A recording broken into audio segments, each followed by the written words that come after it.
by exploring adult entertainment for the first time, NSFW. I was feeling restless and turned on in my room, so I decided to browse some adult content.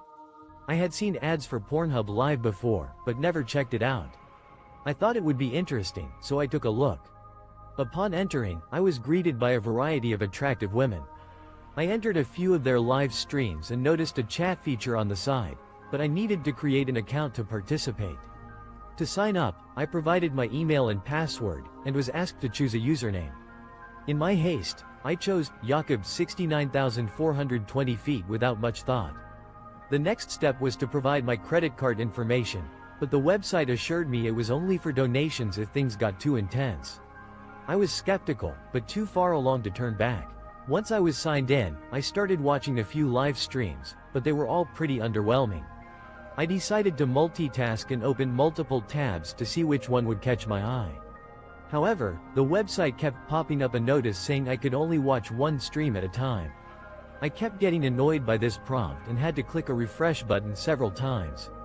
As TIFU by swiping on my girlfriend's phone NSFW. So this happened a few days ago and I'm still not sure I'm 100% ready to tell the story, but here goes. I've been with my girlfriend for about a year and I already know she is the love of my life. She's perfect for me, we're perfect for each other. We're getting ready to move in with each other and I want nothing more than to start a family with her and spend the rest of my life with her. We went on a short vacation last week and when we returned she gave me her phone to look at some photos from the trip.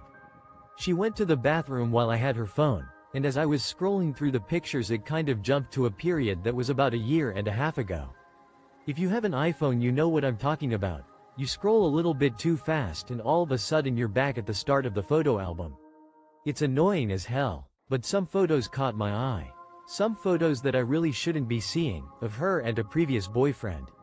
There she is, the love of my life, trying to get her mouth around the biggest dick I've ever seen in my life. I've watched porn, a lot. I've never seen a dick like this. I'm talking bigger than 2 Coke cans stacked on top of each other. Longer and thicker. As far as I could tell she was unable to get her teeth around it. I could see another thumbnail of her comparing the size of his dick to her forearm with a look of wonder and glee on her face. I closed the pictures and I've acted like nothing has happened, but I cannot get these images out of my mind. I've never been self-conscious about my dick size. In fact, if you believe the stats I'm significantly above average, but this has destroyed my self-esteem. We haven't had sex since.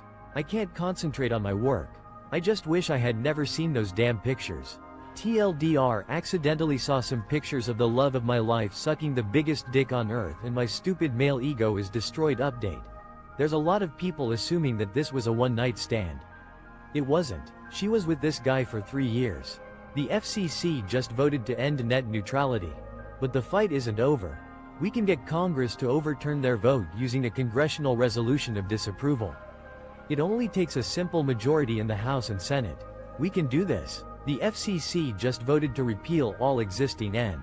The Federal Communications Commission has made a critical decision, voting to dismantle existing net neutrality protections. This move hands ISPs such as Verizon and Comcast the power to charge new fees, slow down internet speeds, and censor online content. The fundamental openness of the internet is at risk, but this isn't the end. Organizations behind the battle for the net are now launching a new initiative to push Congress to intervene and restore net neutrality through the Congressional Review Act. The CRA allows Congress to undo actions taken by federal agencies like the FCC, with a simpler process than a regular bill. Given the overwhelming public backlash and polls indicating that 83% of voters oppose the FCC's plan, we're seeing some Republicans speak out against it. The time for action is now, but it must be done within the next 60 legislative days. We can't give up. It's time to take action. Contact your representatives today and demand they preserve net neutrality through the Congressional Review Act. You'll find a script on your screen, or you can say something like this. And AMP, GT.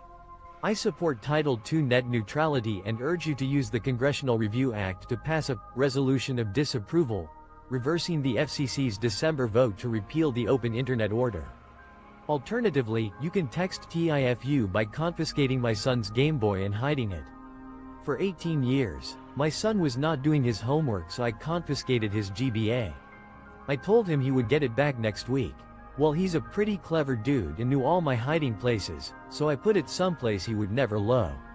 I embarrassed myself by losing track of my son's Game Boy for 18 whole years. My son wasn't putting in the effort to do his homework, so I decided to take drastic measures and confiscate his GBA. I told him it would be returned next week, but he had other plans. He managed to outsmart me by discovering all of my hiding spots, so I had to think of a more secure location. Little did I know, my previous head injury had left me with memory lapses. When he finished his homework and asked for his GBA back, I frantically searched every nook and cranny but couldn't find it. I scoured the house, but to no avail. Then, the family moved to a new home, and I still couldn't find the elusive GBA. It seemed like a lost cause, but fate had other plans. Fast forward to 18 years later. I was decluttering and donating old clothes when I stumbled upon an old, vintage trench coat from the 1930s. As I rummaged through its pockets, I found a dusty Game Boy Advance with a familiar label. My heart skipped a beat when I turned it on, and to my surprise, it still worked. My wife doesn't know. But once or twice a month after she falls asleep, I order a medium pizza and 8 wings, and I eat them outside in the backyard, by myself, and throw away the evidence before I go back to bed. It's honestly the most exciting thrill that I often daydream about. Under the cover of night, I find myself stealing moments of indulgence. As soon as my partner drifts off to sleep, I sneak out into the quiet darkness of our backyard, craving the excitement of a midnight treat. A pizza and a plate of wings, my guilty pleasure, become my sole companions in this late-night escapade. The anticipation builds as I await my secret feast, and the thrill of it all is what keeps me looking forward to these stolen moments. Waking up the next morning, I'm left with a lingering reminder of my nocturnal escapades, a parched throat and an uncomfortably full stomach. But it's a small price to pay for the fleeting sense of freedom I've experienced. Update.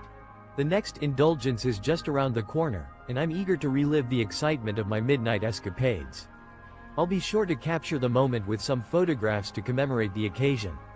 Update 2 with pics. Tonight, I took advantage of a coupon to treat myself to an even more indulgent meal. A large, thin-crust pizza and a plate of wings were the spoils of my midnight snack.